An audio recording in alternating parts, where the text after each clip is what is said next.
Assalamualaikum warahmatullahi wabarakatuh. Selamat pagi anak-anak. Sebelum memulai pelajaran, alangkah baiknya kita mengucapkan bismillah terlebih dahulu. Bismillahirrahmanirrahim. Oke, hari ini bagaimana kabarnya anak-anak? Alhamdulillah baik ya. Ada yang tidak hadir? Hadir semua, alhamdulillah ya. Oke, hari ini kita akan mempelajari tentang apa itu norma. Ya. Tahu norma itu apa? Oke, betul. Norma itu bisa dikatakan sebagai peraturan, ya. Jadi norma itu adalah suatu nilai yang terikat yang memaksa masyarakat untuk melaksanakannya. Nah, norma itu penting nggak kira-kira buat kita? Penting? Iya. Apa pentingnya? Oke, pentingnya agar kehidupan kita lebih terarah, betul, lebih teratur, betul, lebih aman ya. Jadi norma itu sangat penting di dalam masyarakat. Nah, kalian lihat sendiri di sini, norma bisa dilihat berdasarkan tingkat sanksinya dan tingkat sumbernya ya. Dilihat dari tingkat sanksinya ada 4. Tuh 2, 3, 4. Oh salah, ada 5 ya. Benar. Oke, yang pertama adalah tata cara atau usage. Nah, tata cara adalah sebuah kegiatan yang jika kita melanggarnya itu sanksinya sangat ringan. Ya, contohnya adalah di sini mencuci tangan sebelum makan. Ya. Terus apalagi contohnya? Contohnya jika kita memakan pakai sendok dan garpu. Ya. Kira-kira bagaimana kalau kita melanggarnya, Bu? Oke, melanggarnya dengan cara sanksinya adalah hanya teguran saja, ya, tidak berat sanksinya. Nah, yang kedua adalah di sini ada kebiasaan, ya, atau folkways, ya. Kebiasaan ini merupakan kegiatan yang dilakukan secara berulang-ulang. Nah, contohnya adalah ini kebiasaan dari warga Jepang. Jika mereka bertemu dengan seseorang atau orang yang lebih tua, mereka membungkukkan badannya sebagai tanda kehormatan. Nah, kira-kira bagaimana kalau misalnya kita tidak melakukannya? Apa sanksinya? Oke, sanksinya bisa berupa teguran, ditegur, sindiran. Ya, contohnya lagi misalnya kamu itu melewati orang yang berkerumun. Nah, tanpa kamu berfungsi, kira-kira diapain nanti? Iya, disindir. Oh, itu anak siapa ya? Kok nggak menyapa? Nah, itu. Ini adalah kebiasaan. Ya.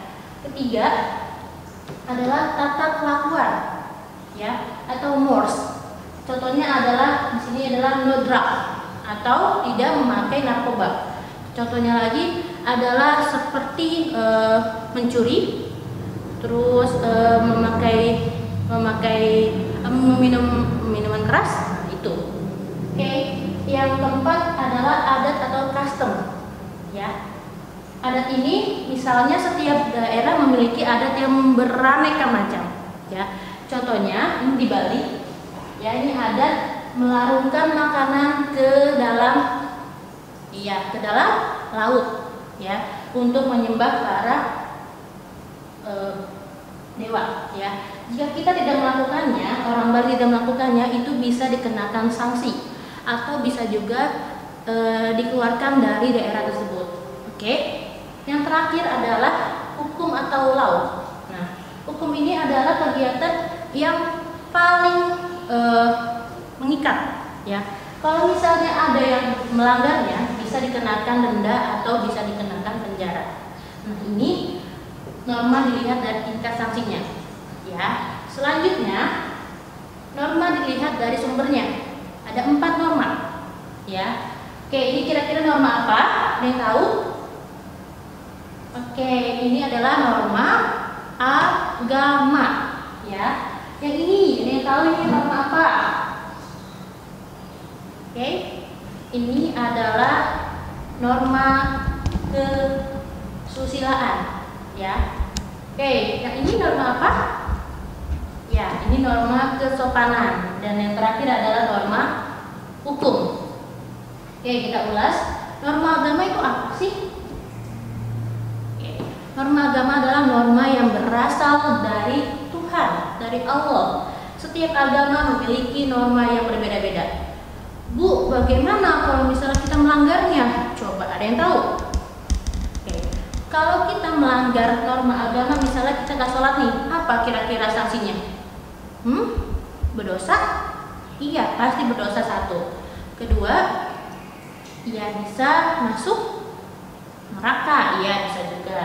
Nah, yang kedua ini norma kesusilaan. Kesusilaan adalah norma yang berasal dari hati sanubari manusia. Betul. Nah, contohnya sini adalah jujur dan benar. Kalau misalnya kita nggak jujur, kira-kira apa sih sanksinya? Ditegur kah? Oh, bukan ya. Bukan ditegur, tapi apa? Perasaan yang sangat menyesal di dalam hati. Ya, misalnya kalian disuruh, kalian ditanya sama orang tua kalian, Ina sudah sholat belum? Kalian bilang udah Bu, padahal belum. Kira-kira bagaimana di dalam hati? Iya, nyesel. Kok kenapa saya berbohong ya? Nah itu, ini norma kesusilaan ya. Oke, yang ketiga norma kesopanan. Nah contohnya ini apa ya? Ada yang tahu? Oke, ini adalah meludah sembarangan ya. Meludah sembarangan itu tidak diperbolehkan nak. Apalagi sekarang lagi zamannya musim corona kayak gini, nggak boleh lah meludah sembarangan. Kenapa?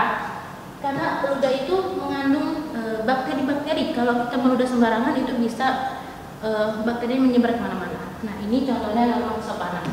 Ada lagi contohnya, jika kalian pergi menggunakan angkutan umum, misalnya kereta api. Nah kalian duduk tuh di kursinya. Nah tiba-tiba ada orang manula atau orang ibu yang sedang hamil besar atau anak kecil, kira-kira apa yang kamu lakukan? Tetap duduk? Nggak boleh ya, kita jangan duduk. Tapi apa? Kita mempersilahkan mereka untuk duduk, kita yang berdiri ya. Jangan sampai kita duduk enak-enak, mereka sedang berdiri, itu nggak diperbolehkan ya. Itu norma kesopanan. Bu, bagaimana kalau kita melanggarnya? Nah, kalau kita melanggarnya, kira-kira apa sanksinya?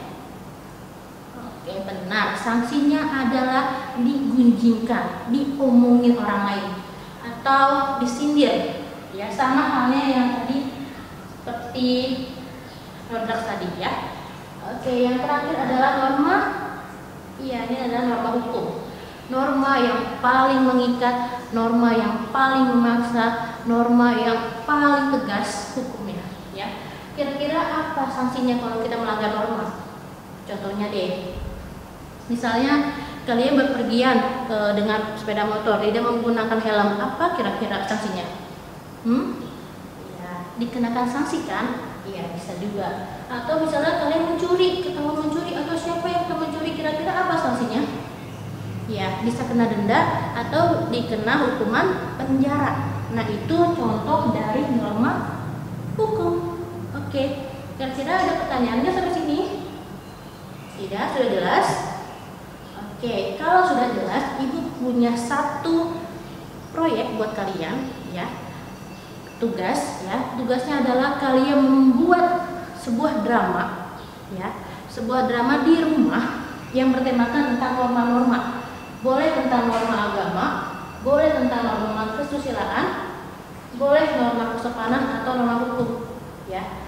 Siapa aja yang berperan, kalian boleh berperan bersama keluarga kalian ya, bisa dengan adik, kakak, ibu atau ayah kalian ya.